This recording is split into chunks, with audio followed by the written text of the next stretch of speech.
Dulu tanah Arab dikenal sebagai pusat peradaban Islam.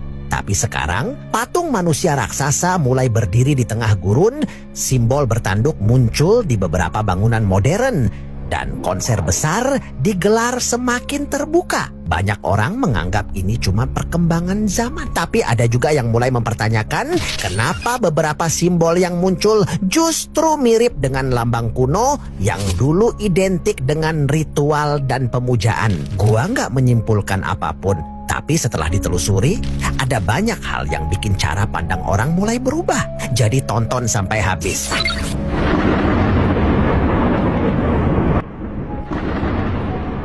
Oke, sekarang kita masuk ke bahasan pertama. Coba lo bayangin, lu lagi berdiri di pelataran Masjidil Haram siap buat sujud. Tapi pas lu dongak ke atas, bukannya langit luas yang lu lihat, melainkan satu bayangan raksasa yang seolah-olah lagi menindih Ka'bah. Itulah Makkah Royal Clock Tower. Coba lu bandingin sama tempat ibadah di depannya. Di bawah sana ada Ka'bah, bangunan kotak yang sangat sederhana, tempat di mana raja sampai rakyat jelata pakai kain yang sama dan nunduk di depan sang pencipta. Tapi tepat di depannya berdiri menara yang isinya simbol kasta dan kekayaan duniawi. Dan mungkin ini yang bikin banyak orang mulai teringat dengan hadis Nabi tentang manusia yang berlomba meninggikan bangunan di akhir zaman. Karena ternyata yang dimaksud bukan sekadar gedung tinggi, tapi bagaimana manusia mulai menjadikan kemewahan dunia sebagai kebanggaan. Bangunan bukan lagi cuma tempat tinggal, tapi simbol siapa yang paling kaya, paling berkuasa, dan paling tinggi kedudukannya di mata manusia lain. Makanya banyak orang merasa hadis itu seperti sedang terjadi tepat di depan mata kita hari ini.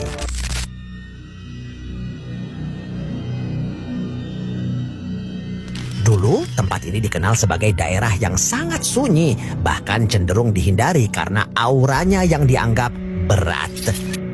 Tapi sekarang, Al-Ula justru disulap jadi pusat festival musik internasional dan panggung seni megah yang bikin mata dunia melirik ke sana.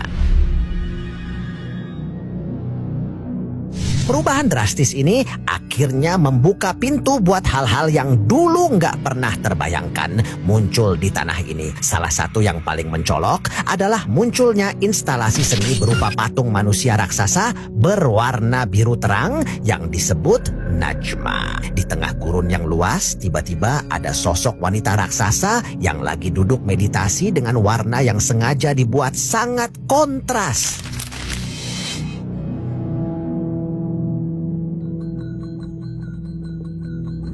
Tapi lu harus tahu, pemilihan lokasi ini sebenarnya bikin banyak orang yang paham sejarah merasa ngeri.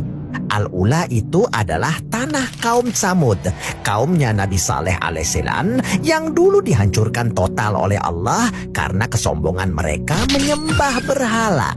Karena sejarah kelam itulah Rasulullah dulu punya pesan tegas buat kita. Jangan berhenti atau bersenang-senang di wilayah ini, karena ini adalah tanah yang pernah diazab. Tapi sekarang lu lihat sendiri deh.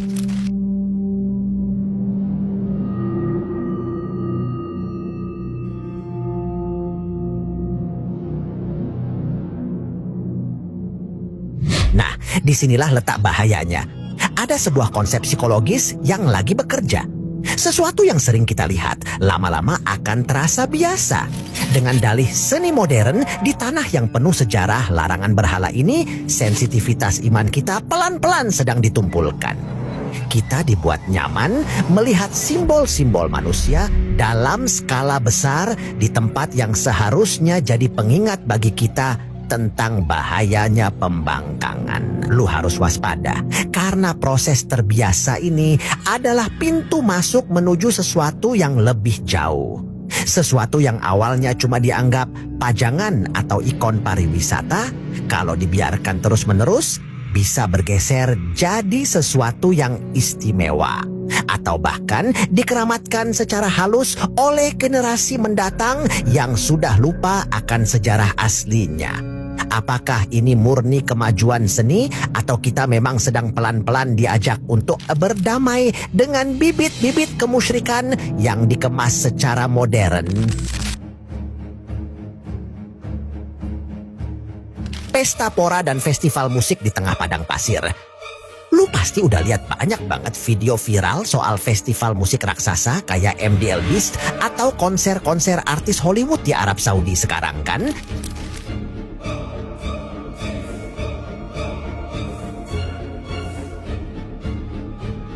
Coba lu pikir yang udah gua bahas dari tadi. Ini bukan cuma soal hiburan atau kebebasan berekspresi. Ini adalah puncak dari sebuah skenario besar. Setelah simbol-simbol fisik udah mulai berdiri tegak, sekarang giliran perilaku dan gaya hidupnya yang dirombak total. Bayangin, di tanah yang dulunya sangat sakral, sekarang berubah jadi lautan manusia yang joget-joget di bawah dentuman musik EDM dengan gaya berpakaian yang jauh banget dari identitas asli tanah itu.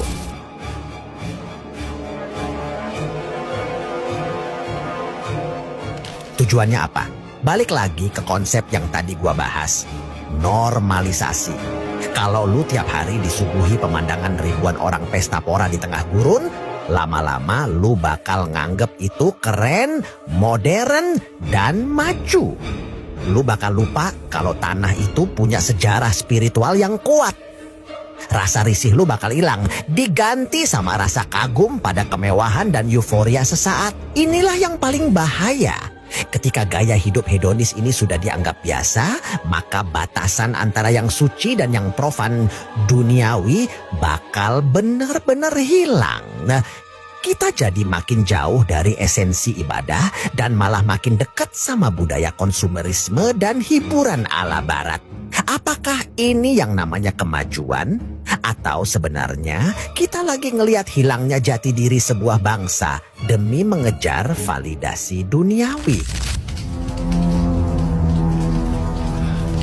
Jika di Al-Ula kita diperkenalkan dengan patung manusia, maka di Qiddiya, Riyadh, kita dihadapkan pada sesuatu yang jauh lebih provokatif. What is this fighting the bear? Di tengah mega proyek taman hiburan raksasa ini, berdiri sebuah ornamen kepala kambing gunung dalam skala masif yang menempel di tebing. Secara resmi, ini disebut sebagai ibex, simbol budaya lokal. Namun, bagi siapapun yang paham sejarah simbolisme global, sulit untuk tidak melihat kemiripan visual yang sangat kebetulan dengan Baphomet, simbol yang identik dengan kekuatan okultisme dunia.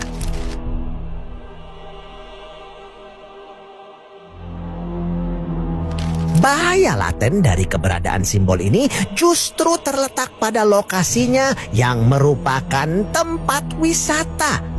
Disinilah strategi normalisasi visual bekerja paling efektif. Ketika jutaan orang datang untuk bersenang-senang, berfoto, dan mengagumi kemegahan desainnya, sensitivitas iman kita pelan-pelan ditumpulkan. Sesuatu yang seharusnya kita waspadai sebagai lambang perlawanan terhadap aturan langit, kini justru dirayakan sebagai spot foto yang estetik. Kita sedang digiring untuk tidak lagi merasa risih. Hingga batasan antara tauhid dan simbol-simbol gelap menjadi kabur hanya karena alasan hiburan. Jika kita tarik lebih jauh, instrumen yang digunakan untuk mengubah mentalitas ini ternyata bukan cuma soal kepala kambing. Di sekitar tempat-tempat wisata baru ini muncul berbagai simbol lain hingga penggunaan teknologi hologram untuk menghadirkan kembali sosok manusia yang sudah tiada di atas panggung. Semua ini adalah bentuk pengagungan terhadap materi dan makhluk yang dikemas sangat canggih.